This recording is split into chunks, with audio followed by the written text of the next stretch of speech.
Hi there, Phil Simborg again, and we have another position from the Chicago Chouette that most of us got wrong. I think I got this one right, though, but there was quite a discussion in the Chouette, and lots of people got this wrong. So I wasn't quite sure how to give a really good explanation to this, so I called on my good friend and expert from New York, Victor Ashkenazi, who is one of the better players in the world, and I expect in the latest Giant poll to come way down because he's been posting some amazing PRs and results. Victor Ashkenazi. Ashkenazi, a very interesting name. It has a great history with the Jewish people. I think it's from the Shlemiel family myself. I believe that's where it comes from. Okay, so you have a 5-3 to play here, and I want you to think about, first of all, how you would play it, and then we'll hear what Victor has to say about it. Give it a little thought. It's a money game. Blue's holding the cube.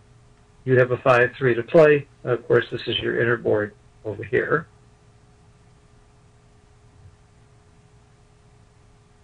Okay, let me show you the rollout, and let's hear from Victor. Why are you making this play, bringing 2 out instead of the more quiet plays? Yeah, that was. Hi everybody, Victor. Was one of the positions that I choose from those that Phil sent me. The reason was because it's one of the probably most common backgammon problems when to leave your anchor, and probably the one of the most difficult problems because every time you may come up with a different answer. And in this one, when I look at that, what I see here is. When I analyze blue position, I see that they're pretty strict, and they have 3-point board, with some potential, but they have 2 checkers on the 24-point, and 3-5 number that we roll almost screams to me to run, because if we do that, we leave just a single ace shot, blue plus additional 6-4 to hit from the 24-point. And even if they're all ace, unless it's a double ace, we will have 3 slots to come in the blue's point, and probably blue position will not be much better than it is now because if they hit with the ace, I mean we can imagine if it will be something like 1-4 or 1-5 or 1-3. Blue wouldn't have that many good options with the second number to play, second to ace. And we probably will be looking at really disjointed blue position, even with the checker on the roof. Would have a good chance to come in and maybe do more damage in next rolls. Danger with staying, if we when we let's say we don't run and we do something else with 5-3 and I didn't say okay the rollout said that 11-6 and 8-5 would be second best play.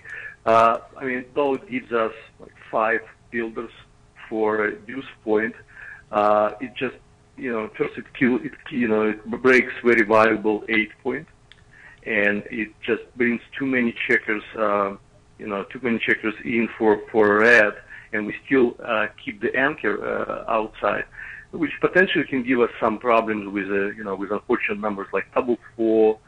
Double 2 would work, but I don't think we would declare, it would be that much, that pleasant. We would have to do that, we would have to run next roll probably, under worse circumstances that we have now with 5-3. Plus. And by the way, you're also giving him an immediate 1-6 joker. Absolutely, yeah. And 1-6, double 6. I mean, double 6 would be great anyway, but 1-6 is just absolutely killer. And and again, we still have 2 checkers in his board. He can even roll something like 3-2 next roll and build the additional 3-point, which would make make us leave the anchor next roll maybe even less pleasant. Like I said, the blue position is just disjointed enough and not consolidated enough for us to be scared at this time. And 3-5 is just it's a perfect opportunity to run. And yes, we are risking to get hit with 13 numbers, but not none of those 13 numbers maybe except double ace, and 6-4. Of course, 6-4 is good anyway. scares me that much. But it gives us two more checkers outside, and we probably can build the bar, at some point, and the race is pretty close, so we're not rushing to, bring checkers closer, into inner board. We just want to have more checkers to play with and probably build even a bigger prize. Okay, one of the things that I do to help me understand positions is change them. And one of the key changes I made here was to see if it mattered any if there was another spare on the 8 point. And it turns out that it's still right to come out with both checkers. So if it's still right to come out with both checkers when the ace is still a much better roll for him now, where he's not forced to break his 8 point to hit you and possibly lead more shots, if it's right now, that makes it a no-brainer with the other play to come out and run. So this really proves Victor's points quite a bit. But again, sometimes when you're looking at these, this would make the difference. This would swing the play. But if you did an analysis of this play and you came to the conclusion that this play is correct, and you can pretty well believe Extreme Gammon 99% of the time it's going to be right. So find a way to believe this play, and then when you see a play like this, it's a no-brainer. It becomes very, very easy to make that play. Victor, anything else? Yeah, and Phil, probably, if you want to create the position from this, that would be breaking point. I think the way to go is to build a blue point much stronger. I mean, if you build additional 3 point, I think it will be much closer. I mean, it's because it's much scarier to run now. Yeah, it's a lot scarier to run now. And the other thing now also... I think it will be close, but, No, I don't think so. Maybe running is not right anymore. I would bet against running for another reason, aside from that it's scarier if you get hit. Blue has less time to play here. Absolutely. With these checkers here, and it's more likely that if I wait, he's going to be breaking this point before I have to do any breaking.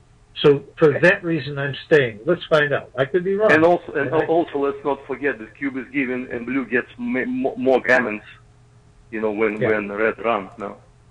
Now notice when I hit plus plus, I got a 4-ply answer. That's not good enough for me. I won't live with 4-ply. But plus plus makes it very, very clear that staying is now right for the reasons that both Victor and I said. There's less timing, and it's much more dangerous to get hit with the 1 now. Now, again, we can find out some other things. Let's play with this. It's still the number of hits. I don't think it's quite as scary, but I still think, no, this wouldn't change it that much. I guess you have the same number of hits and the timing. So that wouldn't change it. I think you're still going to stay. Let's see. Yeah, you're still staying by quite a bit. I mean, more probably closer would be if you had ace point instead of 3. So you would have ace and deuce made instead of 3 and deuce. That would be closer. That maybe would be closer to board. I mean, not with extra checker on the 5 probably, because if you play... that's still less time. Maybe we're trying to find a breaking point. I like what you're doing. You're trying to find a place where, when you find the tipping point, then you understand exactly what makes it swing one way or the other. But the reason it doesn't swing here is the reason that you stated a couple of minutes ago, that blue already doesn't have too much time. So for red at this position, just doesn't make sense to give blue anything free. Yeah, and that's why it doesn't really swing. You just bring 2 checkers in now and wait for blue to crush more. What Victor has brought up is another subject that I think is fascinating. When Matt Cohn-Geyer lived in Chicago, he and I started writing a book, and we were working.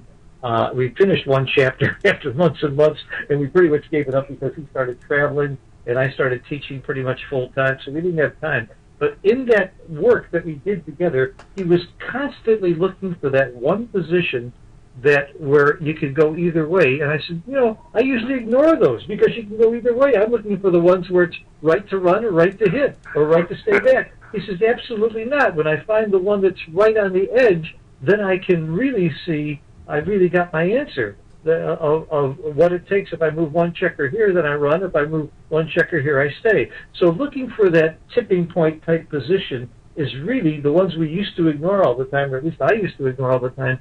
Those are some of the most important reference positions we have. So it's a good lesson in how to study and how to think through these games. Always looking for variations and looking for that place that would swing it from one to the other. Well, Victor and I were able to find positions that stopped you from running and went the other way. I don't think we haven't found a tipping point yet, but we'll work on it some more. Thank you, Victor. Anything else to add about this position?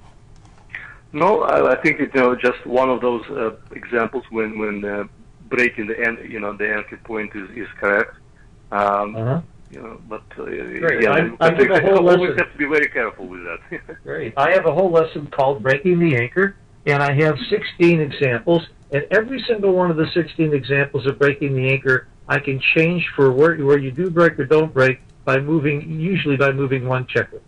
Of course, sometimes you have to move it a lot. Right. And I think that developing inner positional understanding is really the key in backgammon to find the answer over the board, because you can memorize millions of positions, but you have to develop this inner feeling or inner understanding of positions that allow you to figure this out, best over the board.